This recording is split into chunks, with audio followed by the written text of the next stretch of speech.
One of the great things about being outdoors like this is you meet other people that have similar interests. And it's always great to meet them. I've not met anybody who is unfriendly yet. That doesn't mean that there are bad characters out there.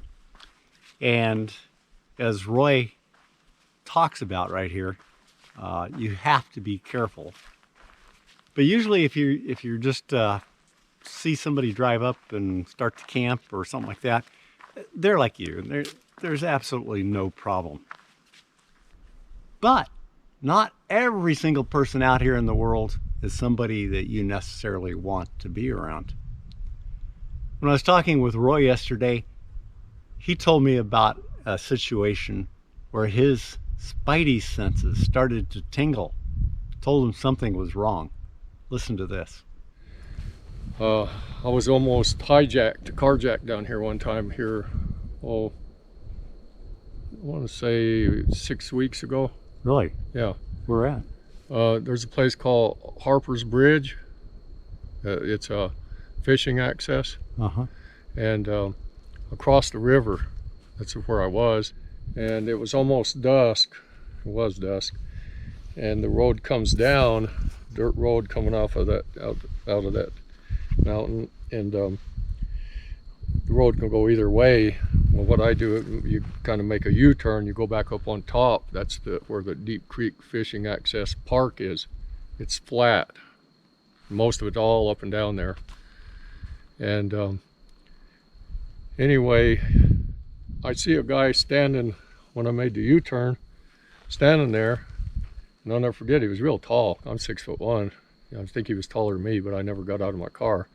And I remember he had these big cowboy boots, tall ones with all kinds of rhinestones and red, I don't know what it was, a little flashy, but then Levi's, and his shirt, his pants were real loose, really loose. I think I saw something in his pocket, and I think he had his belt, because it kind of looked coiled, and I think he had his belt in his pocket. And now I think that he probably had a revolver, like somewhere, you know, where he could grab it out of the...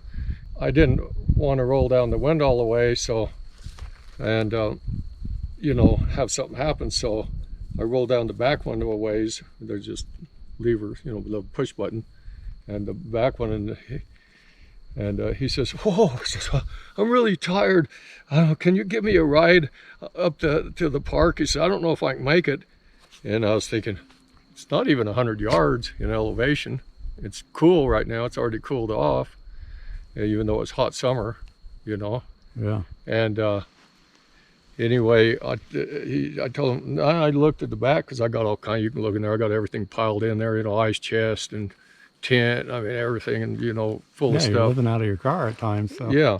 And I told him, no, I says, there's not room. I said, everything's in here. And he says, there's room right there. Well, I've got a little doggy, the little things they sleep in, a little bed in the seat. He's sitting in it. In the bottom, in the floorboard, I got an ice chest, a couple gallons of water, whatever, thrown in there. Yeah. And I told him, no, there's no room. And he ran real quick around in front of my car and tried to open it and pulling real hard. And I told him, no. I said, I'm not giving you a ride. I said, it's not far. You can walk up there. And so I started moving real slow, because he just kept hanging on, and he was hanging on. I could see his hand right on the front of the windshield. So I started driving real slow. And then I started honking the horn real, you know, it's not real loud. It sure wasn't loud then, you know. Not loud enough. Yeah, I was, anyway, I kind of, it's a front wheel drive, and it's, you know, looser than this because they maintain it more, I think. And I finally just spun the wheels and made a lot of dust and kind of shook him off. Gosh, do you think it was somebody local? No, I don't think so. I think because of then, I went straight up to the top, because it only takes 1 minute driving to get to the top. Yeah. You know, a little incline turn. It's a big flat area with a lot of little roads like this, the little trails. And I drove around, and there was one vehicle, a little black pickup parked there. And I said, that's the guys right there. And I didn't get any closer to it, because I didn't know where he was at the time by now.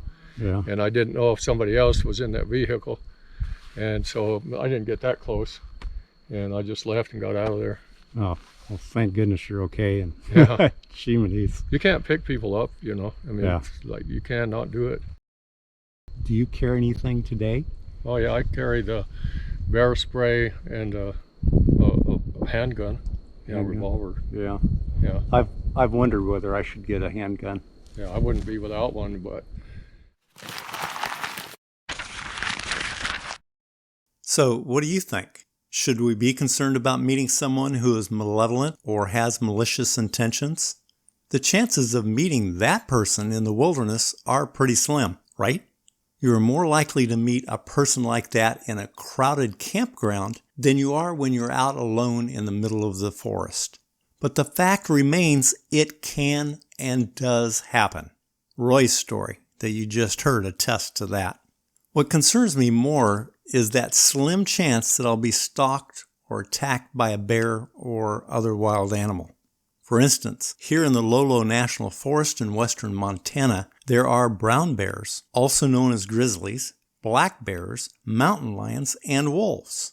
No, I didn't see any. Fortunately, they usually try to avoid humans. But large predatory animals can be dangerous and even deadly, regardless of where they are found. Thankfully, attacks by bears and mountain lions are relatively rare. And it's even more rare when someone is killed in an attack. But people are killed each year, with brown bears taking the greatest toll, followed by black bears killing roughly half as many.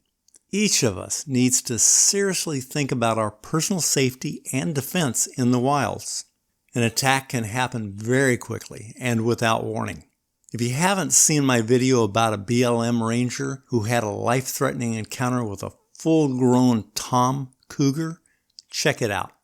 I carry bear spray with me when I'm in bear territory, but lately I've been also thinking about carrying a gun. The effectiveness of bear spray can be affected by wind dramatically and temperature. On the other hand, a powerful gun's not going to do you any good unless you're able to hit the bear before it hits you. And you will need to land a number of shots, all within a few seconds, while facing an angry, charging bear. And let me tell you, you're going to be nervous. So a gun doesn't do any good unless you've seriously practiced with it. If you take a gun with you, take bear spray also. If you don't take a gun, take bear spray. Bear spray is a great alternative for those who do not want to carry a gun. So, let me ask you this. Have you had an encounter with a person, bear or mountain lion? What do you think about bear spray versus a gun? What type of gun? Is one better than the other? Comment below and let me know. I'd like to know, and other people would also. It's a wild world out there, my friend. No pun intended. So get out there and explore it. Have fun, see amazing things, and make new friends. But above all, stay safe. I hope that our trails cross someday soon.